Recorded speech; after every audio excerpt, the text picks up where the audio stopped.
My parents wanted to sell my country house to buy an apartment for my sister. Mom said, "She's pregnant now, she needs her own place." I secretly sold it, and 2 weeks later Dad broke in. Without realizing the new owner was. Can you imagine waking up one day to discover your own parents, the people who are supposed to protect you, are secretly plotting to steal from you? That's exactly what happened to me. And it shattered everything I thought I knew about family. My name is Amanda. I'm 35, and for years the country house my grandmother Eliza left me was my absolute sanctuary. It was my escape, my breathing room, the only place that truly felt like mine. So when I overheard my parents, my own flesh and blood, planning to sell it out from under me to give the money to my pregnant sister, Cassandra, something inside me just broke. That day, I made a decision that would change my family forever. Growing up, Grandma Eliza was my anchor. My parents were always wrapped up in my younger sister, Cassandra, the golden child. But Grandma? She showed me what unconditional love truly felt like. Every summer, from age 8 to 17, I lived at her farmhouse. We'd tend the garden, bake her famous apple pies, and sit on that wraparound porch, listening to her stories. It was there she taught me the most crucial lesson. "Amanda," she'd say, her weathered hands folding mine, "never let anyone take advantage of your kind heart. Not even family. Especially family." Back then, I just thought it was general wisdom. I had no idea how prophetic those words would become. The house itself was pure charm. A 3-bedroom farmhouse on 2 acres, about 90 minutes from the city where I worked as a real estate agent. Built in the 40s, it had solid oak beams, hardwood floors that creaked just right, and windows that captured the morning light perfectly. There was an apple orchard, a vegetable garden, and a detached garage Grandma had converted into her painting studio. When she passed away 5 years ago at 88, I was devastated. Her death wasn't unexpected, but the pain hit me like a physical blow. Then, at the will reading, I was shocked. She'd specifically left the country house to me. There was a letter. "My dearest Amanda," it read. "I am leaving this house to you because you are the only one who truly loves it as I did. This house has stories in its walls, and I know you will honor them and add your own chapters.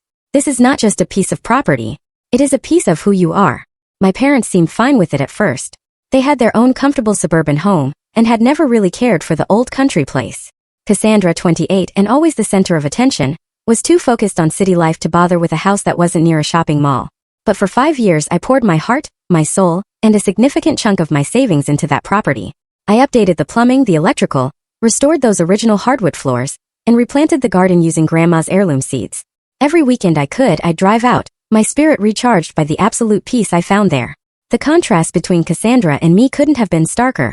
I'd built a stable career, becoming a top seller at my firm. Cassandra? She bounced between jobs, relationships, and phases. Our parents constantly made excuses for her free spirit, while my hard work was just expected. "Your sister is sensitive," my mother would sigh when Cassandra quit yet another job. Meanwhile, my 60-hour workweeks and professional achievements were met with a brief nod and a quick subject change. Despite it all, I maintained a civil relationship with them. Sunday dinners were a monthly tradition, though I often felt like an observer, listening to Cassandra's latest drama or my parents' social gossip. Then 3 months ago, Cassandra announced she was pregnant. Her boyfriend Tyler, who she'd been dating less than a year, looked deeply uncomfortable as she shared the news. My parents? Shocked at first, then absolutely ecstatic about their first grandchild. "This changes everything," my mother declared, squeezing Cassandra's hand. "You two need to start preparing for this baby." I offered genuine congratulations, but I had a private knot of worry. My sister a parent? Given her unstable lifestyle, I just couldn't see it, and my concerns proved warranted. In the following weeks, their living situation became the main topic of conversation. "They can't possibly stay in that tiny 1-bedroom apartment with a baby," my mother fretted. "Rent is so expensive these days," my father added, looking pointedly at me. "It's hard for young people starting out." I sensed the conversation heading towards a financial ask, which wasn't new. Over the years, I'd loaned Cassandra money for countless emergencies, none of which were ever repaid. Given my stable income, I'd already resigned myself to contributing to my future niece or nephew's needs. What I didn't anticipate was how far their expectations would go. It was during one of those Sunday family dinners, about 2 months after Cassandra's announcement, that I accidentally uncovered their plan. I'd excused myself to the bathroom and was walking back down the hallway when I heard my father's voice from the kitchen. "I think we should list the country property next month. Spring's the best time to sell. We could get top dollar." I froze mid-step, my heart pounding. I thought he was talking about one of his own investment properties. He dabbled in real estate, though he always refused my professional advice. Then my mother's voice, hushed but clear, sliced through the air. "Do you think Amanda will fight us on it?" The mention of my name sent a chill through me. They couldn't possibly be talking about my house. The house that was legally mine, left to me in Grandma's will, that I'd been maintaining and improving with my own money for 5 years. She has to understand, my father continued. Cassandra is starting a family. She needs her own place, not some cramped apartment. Besides, Amanda doesn't even live there full-time. It's just sitting empty most of the week. My hands started to tremble as the horrifying reality of their conversation sank in. They were planning to sell my house, my inheritance, my sanctuary, without even discussing it with me. As if it were some communal family asset, not my personal property. We should bring it up after dessert, my mother suggested. Emphasize how important this is for the baby. Amanda has always been reasonable. Reasonable. I knew what she meant. Compliant. The perfect daughter who never caused trouble, who went along with family decisions without protest. The reliable one who could be counted on to sacrifice for her sister, as I had been doing my entire life. I must have made some small sound because their conversation abruptly stopped. Gathering myself, I walked into the kitchen, hoping my expression was neutral. Need any help with dessert, Mom? I asked, my voice surprisingly steady despite the storm brewing inside me. No dear, just getting the coffee ready. Go sit down. We'll be right there. I returned to the dining room, where Cassandra was showing Tyler something on her phone. Both were laughing. My sister looked up at me with a smile that now seemed calculating rather than warm. Everything okay, sis? You look weird. Just tired from work, I replied, taking my seat. When my parents returned with coffee and my mother's apple pie, I waited for them to broach the subject. Part of me still hoped I'd misheard or misunderstood, that they couldn't possibly be planning what I thought they were. My father cleared his throat after serving the pie. Amanda, we wanted to discuss something important with you. It's about your grandmother's house. My house. I corrected quietly. He blinked, thrown off script. Yes, well, technically, but we've been thinking about Cassandra's situation. My mother jumped in, her voice taking on that syrupy tone she used when trying to persuade someone. Your sister is going to have a baby, Amanda. They need space, a proper home to raise a child, and, I prompted, a coldness settling in my chest. And we think the most sensible solution would be to sell the country house, my father stated plainly. It would provide enough money for a down payment on a nice apartment for Cassandra and Tyler. Something with 2 bedrooms, in a good school district. I stared at them, waiting for some acknowledgement of the sheer audacity of what they were proposing. None came. That house belongs to me, I said slowly. Grandma left it to me in her will. I've been paying the taxes, the insurance, the maintenance. I've put thousands of dollars of my own money into renovations. And no one is saying you haven't done a lovely job with it, my mother rushed to add. But be practical, Amanda. You only go there on weekends. Your sister needs a home every day. So buy her one, I replied, my voice hardening. Why does it have to be my house that gets sold? Because we don't have that kind of money just sitting around. My father snapped, his reasonable facade cracking slightly. This is about family helping family. Your sister is pregnant, my mother added, as if I could have forgotten. Don't you care about your niece or nephew growing up in a good environment? I turned to look at Cassandra, who had been uncharacteristically quiet. She met my gaze with a mix of entitlement and challenge. I already started thinking about how I'd set up the nursery, she said. The second bedroom gets such good morning light. It would be perfect. The casual way she spoke about my space, the room where I kept my grandmother's quilts and my own painting supplies, ignited something fierce within me. They had already been planning this, discussing it, making decisions, all without a single word to me until now. Let me get this straight, I said, setting down my coffee cup carefully to hide the trembling of my hands. You want me to give up the house my grandmother specifically left to me, that I have lovingly maintained for 5 years, so you can sell it and give the money to Cassandra for an apartment? Not give up, my father corrected. You would get a portion of the proceeds too, of course. How generous, I replied, unable to keep the bitterness from my voice. And did anyone consider asking me before making these plans? Or did you just assume I would go along with it as always? Amanda, my mother sighed. Don't be difficult. This is what families do. They support each other. Support goes both ways, Mom, I countered, my voice rising slightly. When is anyone in this family supported? What I want, what I need. A tense silence fell over the table. This was not how our family operated. Open conflict was avoided, particularly when it came to Cassandra getting her way. Tyler, looking deeply uncomfortable, finally spoke up. Maybe we should discuss this another time when everyone's calmer. There's nothing to discuss, I said, standing up. The house is mine. I will not be selling it. Not now. Not ever. Amanda, my mother gasped. Sit down. We're not finished. I am, I replied, grabbing my purse. Thank you for dinner. As I headed for the door, my father called after me. Think about it. Family has to come first. I paused with my hand on the doorknob. That's exactly what I'm doing. I left without another word. The slam of the door behind me punctuated my exit in a way that was deeply out of character for the accommodating daughter I had always been. As I sat in my car, hands gripping the steering wheel, I realized they had fully expected me to eventually agree. After all, I always had before. Not this time. The next weekend, I drove to the country house with a heaviness in my heart I had never associated with this place before. For 5 years, crossing the threshold of that old farmhouse had always brought immediate peace. Now, as I unlocked the door, I felt the weight of my family's betrayal accompanying me. I walked through each room, slowly taking in the details I had come to love. The kitchen with its vintage 1952 mint green refrigerator I'd specially restored. The living room with the stone fireplace where Grandma and I had spent countless evenings playing cards. The master bedroom where I'd carefully preserved the hand-carved bed frame my grandfather had made as a wedding gift for my grandmother. Out on the wraparound porch, I sat in Grandma's rocking chair and tried to imagine this place belonging to strangers. The thought brought physical pain. This house wasn't just wood and nails and property value. It was memories, connection. The only place where I truly felt my grandmother's presence. My phone had been buzzing consistently since I left my parents' house that Sunday. I'd responded minimally, sending only brief texts, assuring them I was fine but needed space. Now, as I sat on the porch watching the sunset paint the sky in shades of orange and pink, my mother called again. "Amanda," she began without preamble when I answered. "I wish you would stop this sulking. We are trying to have a serious family discussion." "There's nothing to discuss," I replied, keeping my voice even. "This is my house. I am not selling it." "Your sister is in tears," she countered, wielding the weapon that had always worked before. Cassandra's tears had been the trump card in our family dynamic since childhood. "I'm sorry to hear that," I said, surprising myself with my lack of usual guilt. "But that doesn't change my decision. Your father has already spoken to a realtor friend of his. He says we could list next week." The casual way she mentioned this sent a fresh wave of shock through me. "Without my permission? Mom, I'm the legal owner. Only I can sell this house." "Don't be technical, Amanda," she sighed. "This is a family matter." "No, it's a legal matter, and I am telling you clearly, I will not be selling my house." The conversation ended with my mother's frustrated huff and a click as she hung up on me. That was only the beginning. Throughout the weekend, the calls and texts continued. My father sent links to apartments he thought would be perfect for Cassandra, along with notes about how much they would cost. My sister sent photos of baby furniture with captions like, "This crib would look so cute in the upstairs bedroom." By Sunday evening, as I was preparing to return to the city, I received the most shocking message yet. My father texted, "We have arranged an open house for next Saturday. Please make sure the place is tidy." I called him immediately. "You did what?" "Now, Amanda," he began in his placating tone. "We just thought we'd get the ball rolling. People are very interested in country properties right now.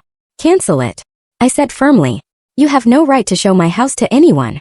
We still have the spare key from when we helped you move some furniture last year," he continued, as if I hadn't spoken. "So don't worry about being there.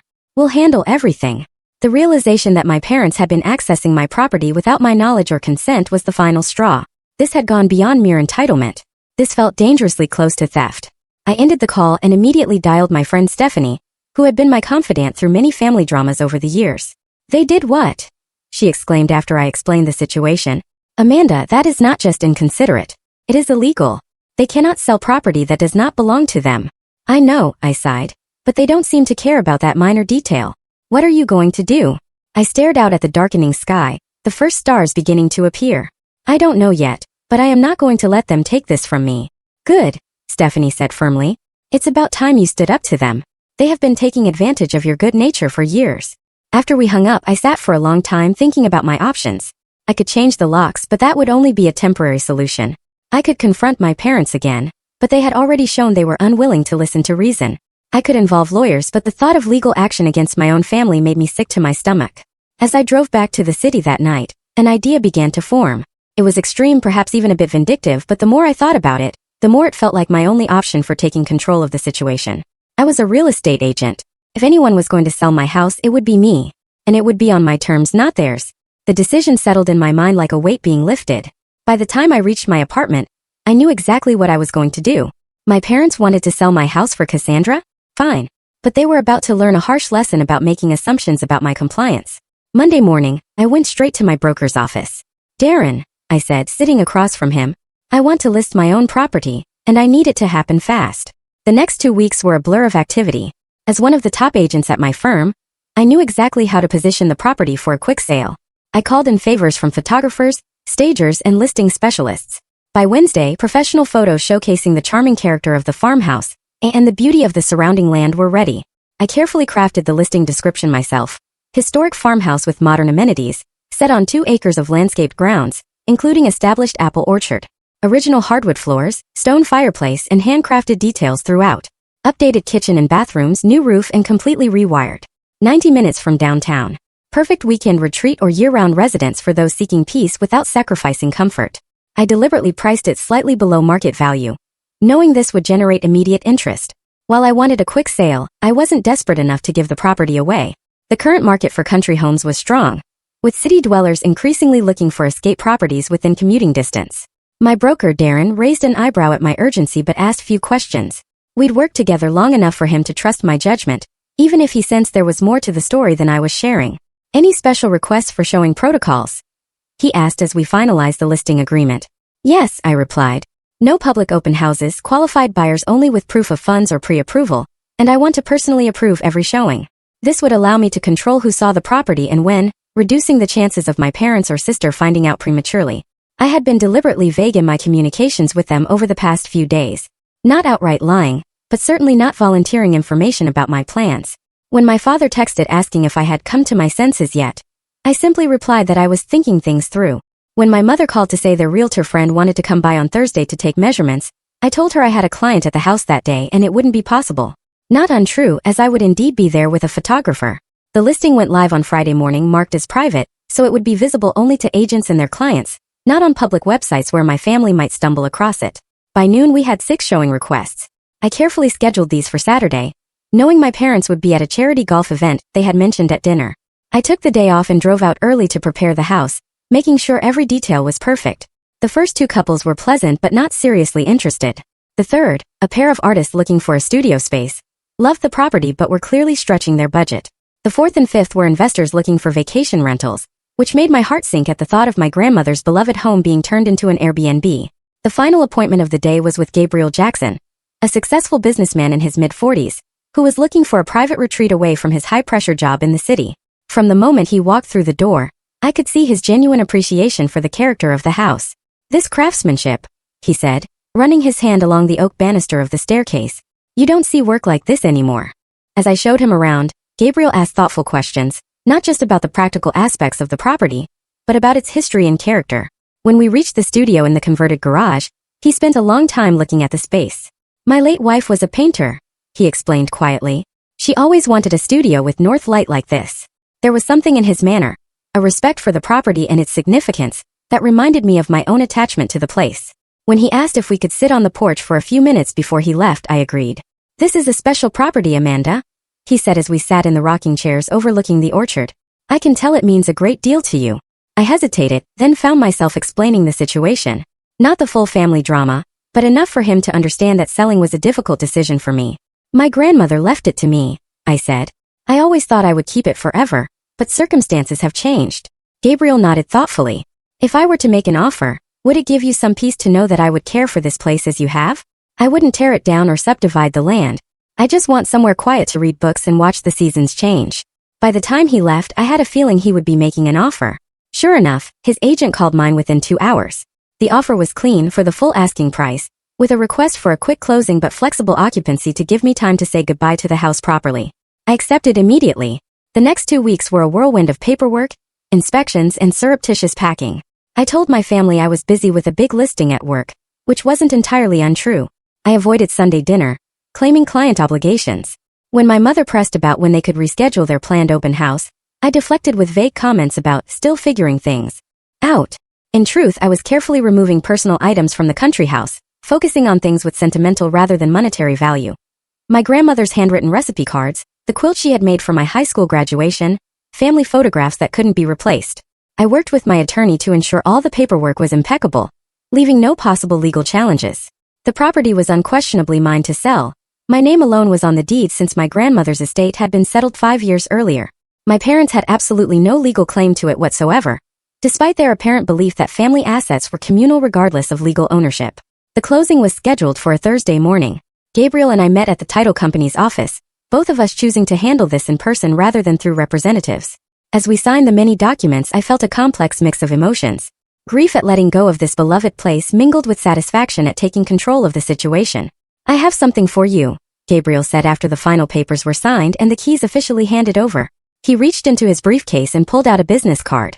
This is my personal contact information. If you ever want to visit the property, just call. You'll always be welcome." The gesture brought unexpected tears to my eyes. "Thank you," I choked out. "That means more than you know." As I walked to my car, cashier's check in hand for a sum that exceeded even the most optimistic estimates my parents could have had, I felt a strange sense of both loss and liberation. I had transferred the funds to a new account at a different bank from my usual one, ensuring my parents would have no way to access or even know about the money. Now came the hard part. Waiting for my family to discover what I had done. For 2 weeks after the closing, I managed to maintain the charade. I begged off Sunday dinners with claims of work emergencies. I responded to texts with just enough information to prevent suspicion, but not enough to reveal my actions. I knew this delicate balancing act couldn't last forever, but I needed time to prepare myself emotionally for the inevitable confrontation. What I had not anticipated was how quickly and dramatically that confrontation would unfold. It happened on a Saturday morning.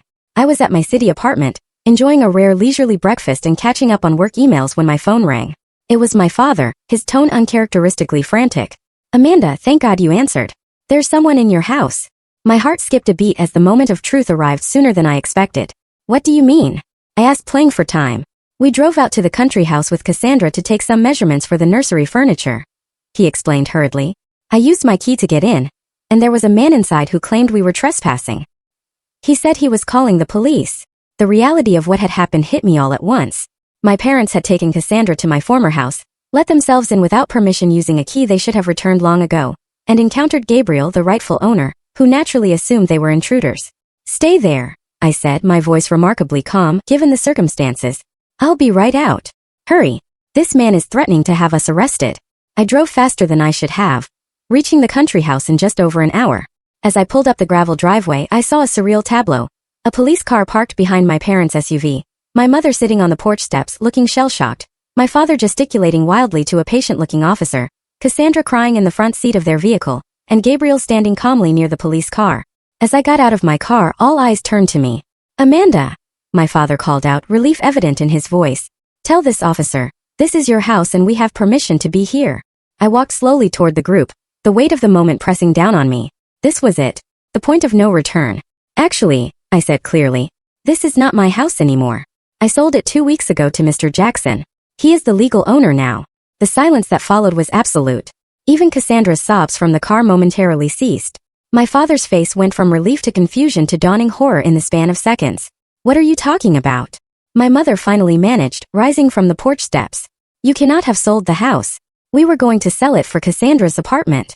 The officer looked between us with growing understanding. "Ma'am," he addressed my mother, "are you saying you entered this property without the owner's permission?" No, my father interjected quickly. "This is a family misunderstanding. Amanda, tell them this is all a mistake." I looked at Gabriel, who gave me a small nod of support. "There is no mistake," I said firmly.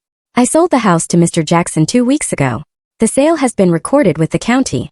My parents and sister no longer have any right to access this property." "That is impossible," my mother exclaimed. "You cannot have sold it without telling us. We had plans." "Your plans," I corrected, "not mine. You decided what would happen to my property without consulting me.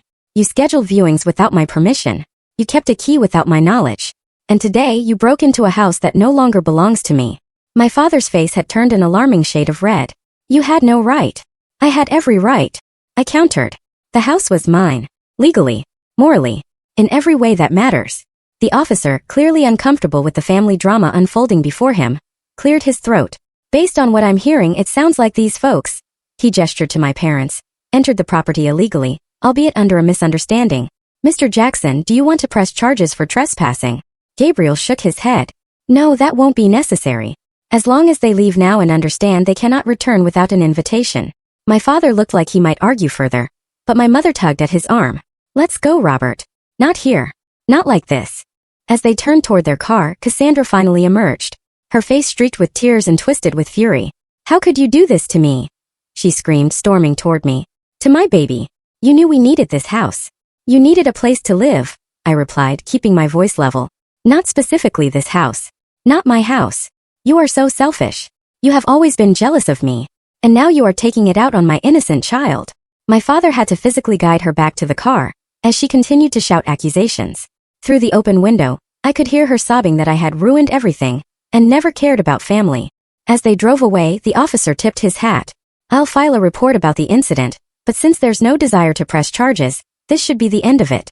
I would recommend changing the locks if you haven't already, sir. Already done, Gabriel assured him. Thank you for your help. When the police car had gone, Gabriel and I stood awkwardly in the driveway. I'm sorry about that, I said finally. I should have warned you something like this might happen. He shook his head. Family complications are rarely neat or predictable. Would you like to come in for a cup of coffee? It's still your porch too, as far as I'm concerned.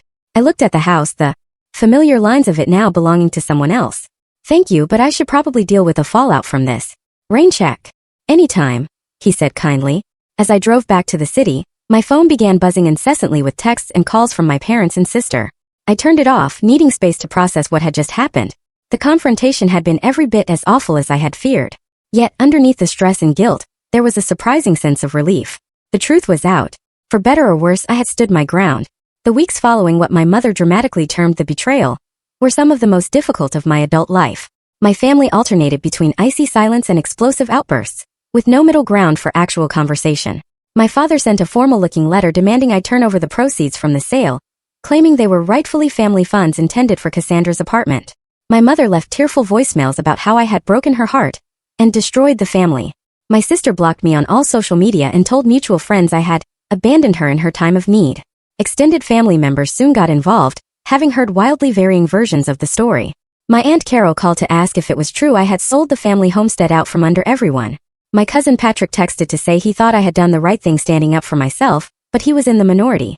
The narrative being spread was that I, the selfish career woman, had callously disregarded the needs of my pregnant sister out of spite and greed. Few seemed interested in hearing my side. That the house had been legally mine alone, that I had maintained it for years with no help from anyone, that my family had attempted to appropriate it without my consent.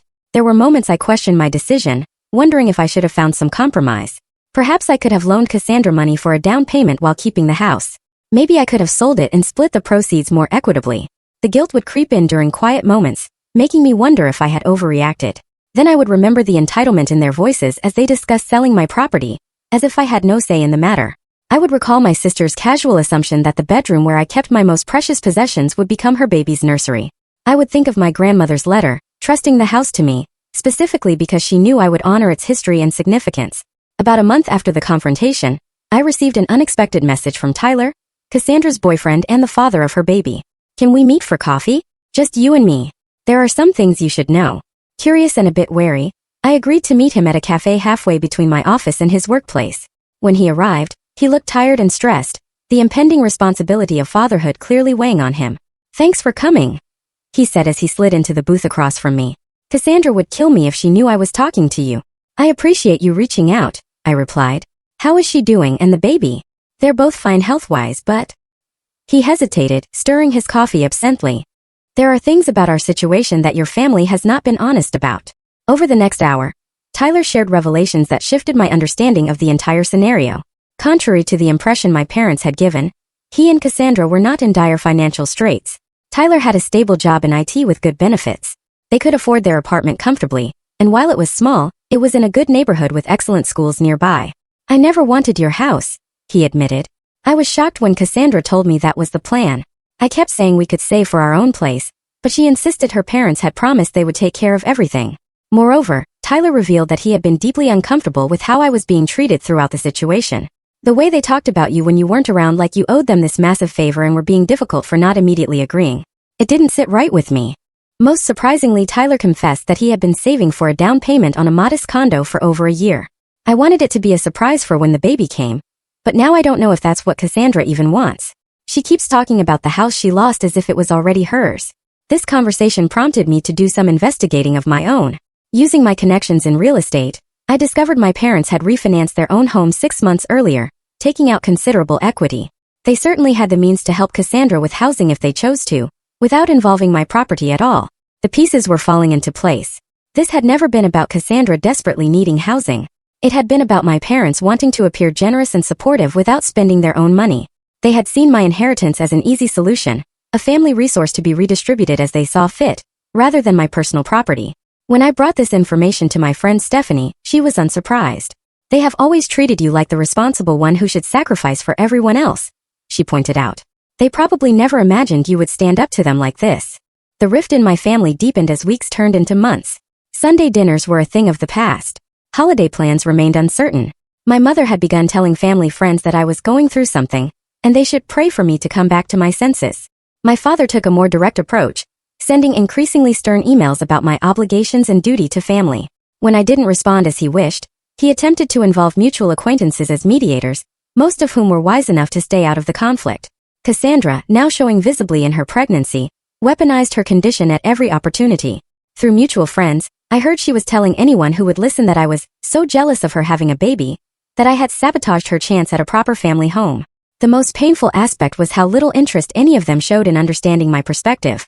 Not once did my parents acknowledge that perhaps they should have consulted me before making plans for my property. Not once did my sister express appreciation for the years I had spent maintaining the house they had all suddenly decided should be hers.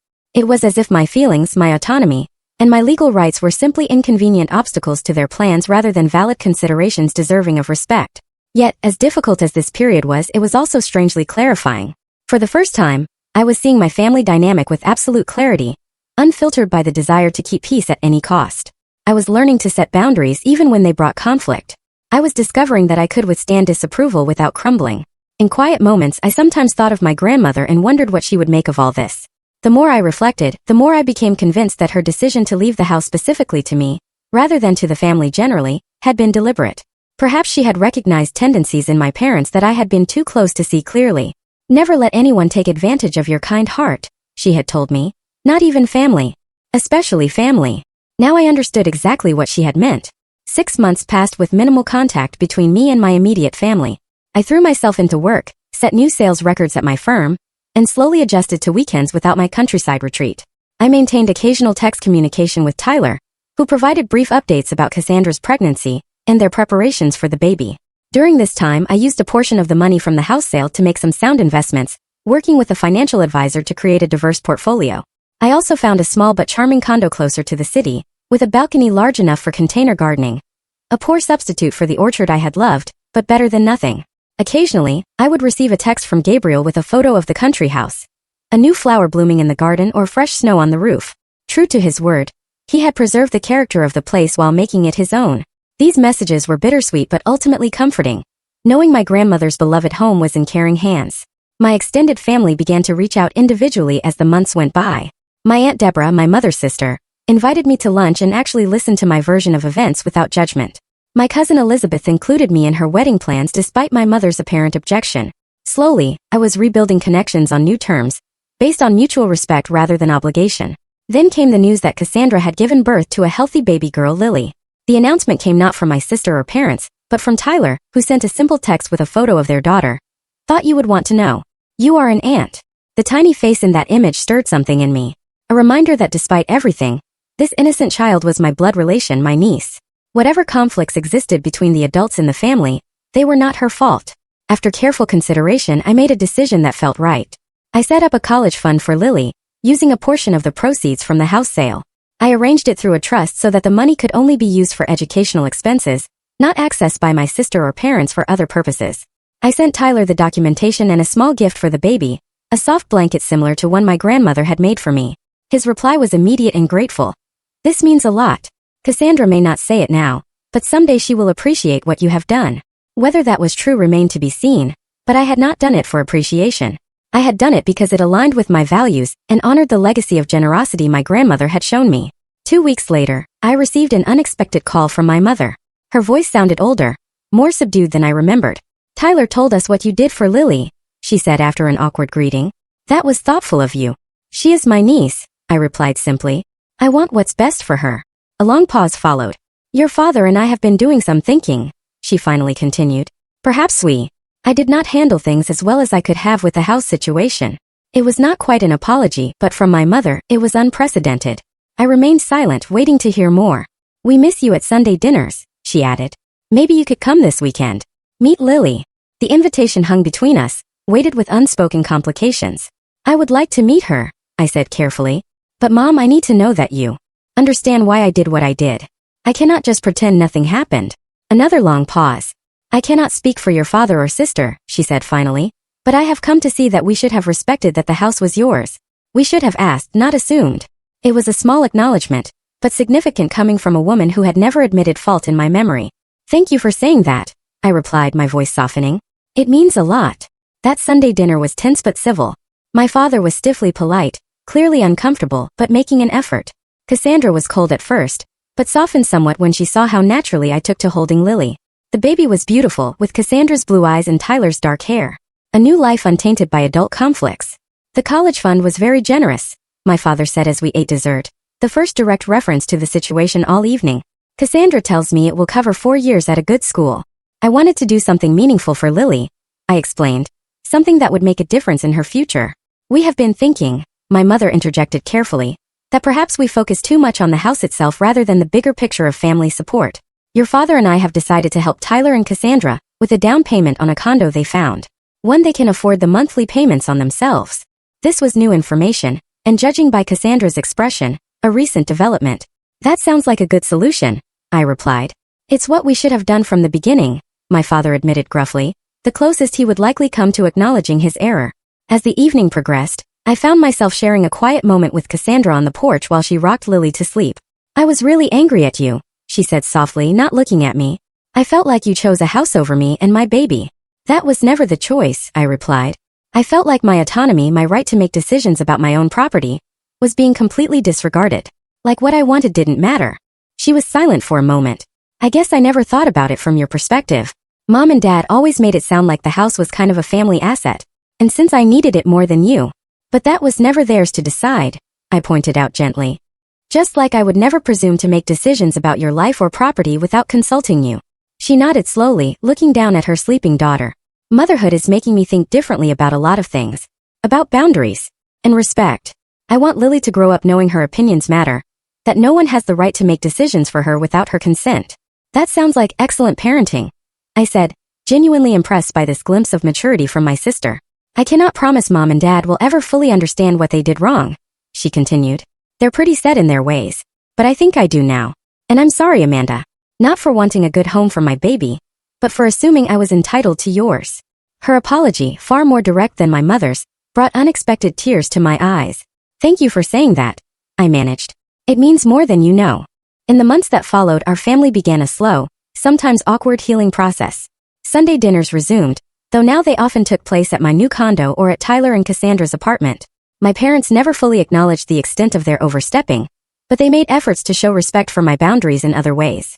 I maintained my friendship with Gabriel, occasionally accepting his invitation to visit the country house. It was different now, seeing it as a guest rather than an owner, but there was healing in that too. A reminder that letting go did not have to mean losing everything. As Lily grew from newborn to infant to curious crawler, she became a bridge between previously fractured relationships.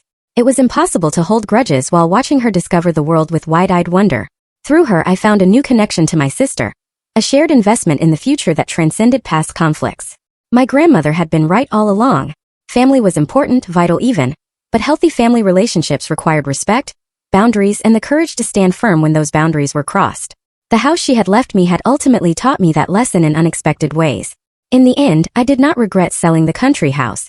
What I had gained, painful though the process had been, was something more valuable. The knowledge that I could stand up for myself, even against those I loved most, and emerge stronger on the other side. Family love, I had learned, should never require the sacrifice of your self-respect. True family support goes both ways, honoring each person's autonomy while offering genuine help. It took a crisis to teach us all that lesson, but some lessons are worth the difficult path to understanding.